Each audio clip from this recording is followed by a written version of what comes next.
All right, peace and blessings, everybody. My wife sent me this article. It's thefreethoughtproject.com, and I haven't read the whole thing. Let's read it together. But the first skimming of the article, it appears, wow, this is really hitting close to home. It even occurred in Dallas, Texas. Let's read it and find out what it's all about. I'll put the link in the description bar. If you don't want to hang around and hear me read it, you can read it yourself. Secret FBI program now jailing activist for speaking out against police brutality on Facebook. An innocent man's life is in shambles after he was targeted and arrested by the FBI for a Facebook post speaking out against police brutality. By J. Simopoulos, May the 11th, 2018. That's just yesterday, folks. That's just yesterday. Dallas, Texas. When militarized FBI agents clad in tactical gear raided the home of Rakem Balogun in December 2017, forcing him and his 15-year-old son outside in their underwear on the cold and windy night as agents ransacked his residence, he thought it had to be a mistake.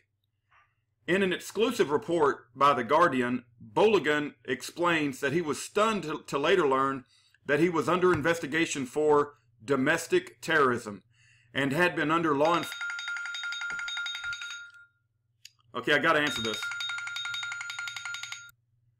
All right, where were we? In an exclusive report by The Guardian, Balogun explains that he was stunned to later learn that he was under investigation for domestic terrorism and had been under law enforcement surveillance for years.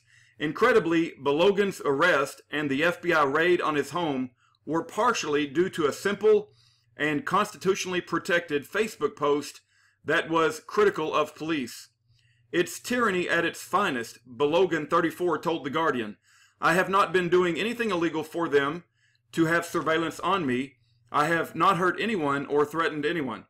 Balogun was imprisoned for 5 months and denied bail while U.S. attorneys attempted to frivolously prosecute him on accusations of being an illegal gun owner and threat to law enforcement, only later to be exonerated on both trumped-up allegations. Foreign Policy reported that the entire case has ominous implications and overtones of the 60s and 70s style COINTELPRO, as Balogun is believed to be the first person prosecuted and known to have been targeted under a secretive U.S. surveillance effort to identify and track suspected black identity extremists. A broad, nebulous term that civil rights advocates warn can be used to target and chill constitutionally protected political activism. According to the exclusive report from The Guardian, what's this? Let me just hit play and see where this goes. No, this is some kind of advertisement.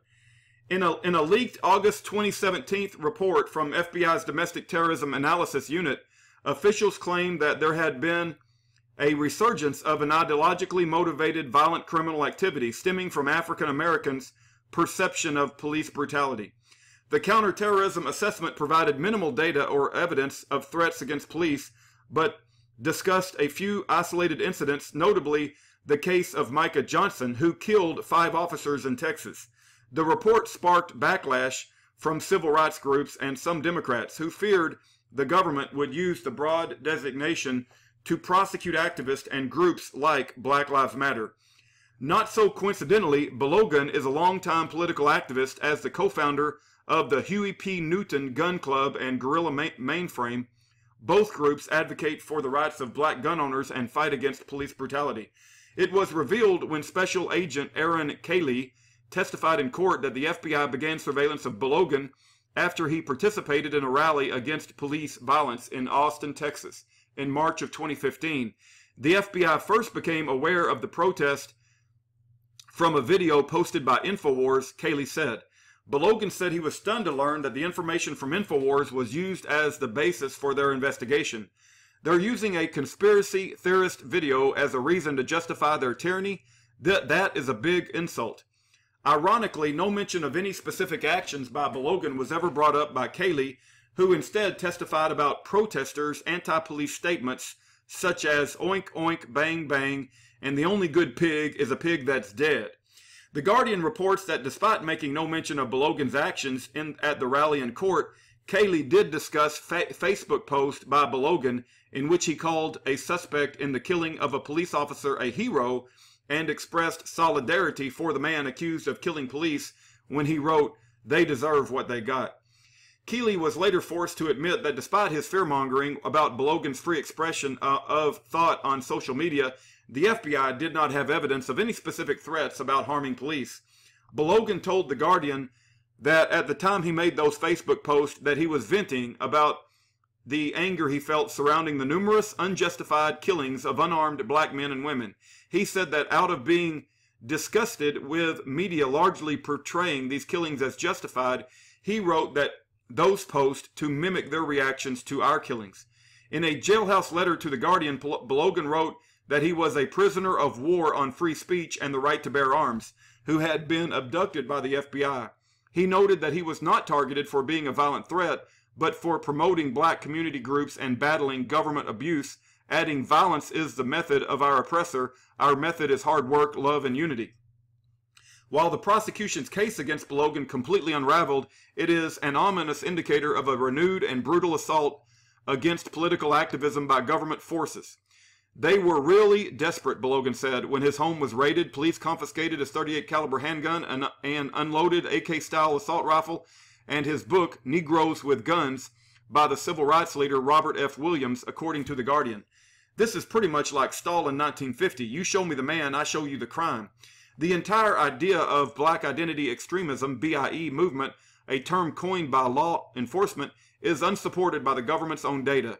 But that has never stopped the government from persecuting political activists, especially ones espousing black empowerment ideology. The failed prosecution and clear persecution of Balogun have drawn clear parallels to previous efforts by the U.S. government to discredit, disrupt, and monitor political activists during the civil rights era, particularly the FBI co-intelligence program called COINTELPRO, which targeted Martin Luther King Jr., Malcolm X, and the NAACP and the Black Panther Party. Michael German, a fellow with the Brennan Center for Justice's Liberty and National Security Program and former FBI agent, said the BIE assessment was extraordinarily overbroad, but that the idea was being spread to state and local law enforcement agencies across the U.S. The targeting of activists through police harassment and surveillance for espousing a disfavored ideological stance is immoral to the core and morbidly insidious. The Guardian reports that while authorities have not said publicly that Balogun has been labeled a BIE, their language in court resembled the warnings in the FBI's file.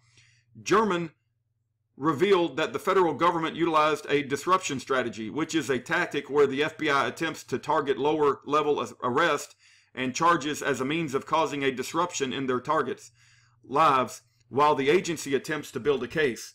Sometimes when you couldn't prove somebody was a terrorist, it's because they weren't a terrorist, German said, adding the prosecutor's claims that Balogun was too dangerous to be released on bail were astonishing.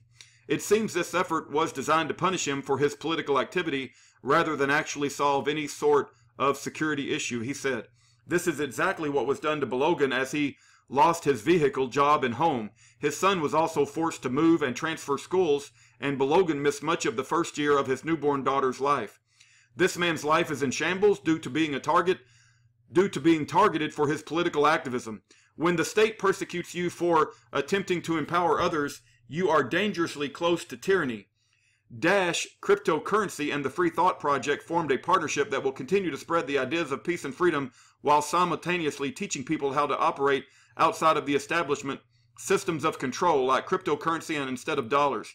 Winning this battle is as simple as choosing to abstain from the violent, corrupt old system and participating in the new and peaceful system that hands the power back to the people. Dash is this system. Dash Digital Cash takes the control of the banking elite has over the money and gives it back to the people. It is the ultimate weapon in the battle against the money changers and the information controllers. If you'd like to start your own Dash wallet and be a part of this change and battle for peace and freedom, you can start right here. Dash is currently accepted by vendors all across the world, so you can begin using it immediately. Yeah, I'm sorry, I read the advertising. I didn't realize that. Let's stand up for Rakem Balogun. He lives in Dallas, Texas. I mean, if I don't stand up for this black man who also wants guns and to be able to call out police brutality, what kind of hypocrite am I? Because I'm doing the same thing. So I don't know if Rakem Balogun is still in prison, but I am an advocate for his freedom from what I've learned so far. And I think we all need to educate ourselves about what's going on in this country and how terrible and tyrannical the FBI has become. Thank you for your time.